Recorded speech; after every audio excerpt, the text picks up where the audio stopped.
আমি চলে এসেছি মনীষ কিচেনে একটা শরবত বানাবো বলে। এই যে পুদিনা পাতা, যতই বৃষ্টি হোক ঠান্ডা কিন্তু একদম নেই, গরম, প্রচণ্ড গরম। পুদিনা পাতা তার সঙ্গে বরফ নিয়ে নিয়েছি, আরও বরফ দেব পরে সেটা খাওয়ার সময়। আর এই যে এটা নিয়েছি, এই যে মিক্সচার মজিতো, ব্যাকার্ডির মজিতো বা মহিতো, যাই হোক, এইটা দিয়ে এখন আমি শরবত বানাবো। এই পুদিনা পাতাগুলোকে সব থেতো করে নিচ্ছি, বরফগুলোকে থেতো করছি না, ও তো গলেই যাবে।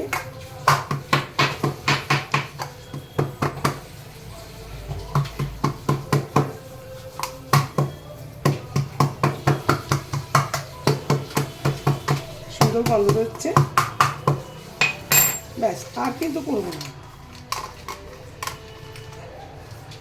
এটাকে এর মধ্যে দিয়ে দিলাম।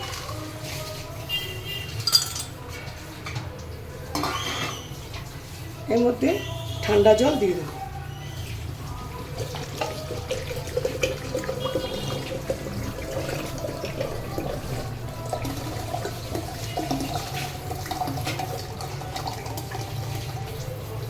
ঠান্ডা জল দিয়ে দিলাম। এইবারে বাকার্ডির যে মজিতোটা আছে, এটা কিন্তু প্রিমিয়াম কোয়ালিটির নন অ্যালকোহলিক মিক্সার, যেটা আমরা হোটেলে খাই। এটা ঢেলে দিলাম। এবার এটাকে ভালো করে মিক্সিং করব। একটু নুন দিয়ে দিলাম, নাহলে টেস্ট হবে না তো। আবার মিক্সিং, একটুখানি নুন দিয়ে দিলাম, নুনটা একটু কম মনে হচ্ছে। এইরকম রিফ্রেশিং ওয়াটার পেলে আর হোটেলে খাওয়ার কী দরকার, বাড়িতেই খাওয়া যায় এগুলো, আর হোটেলে যাওয়ার দরকারই নেই। তবে হোটেলে না গিয়েও পারবো না, এটাও ঠিক।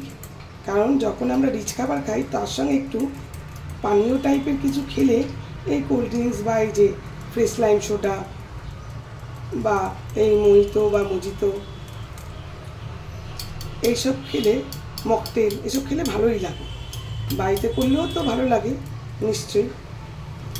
তোমরা কিন্তু বাড়িতেই করো, ভালো গরম আছে আজকে।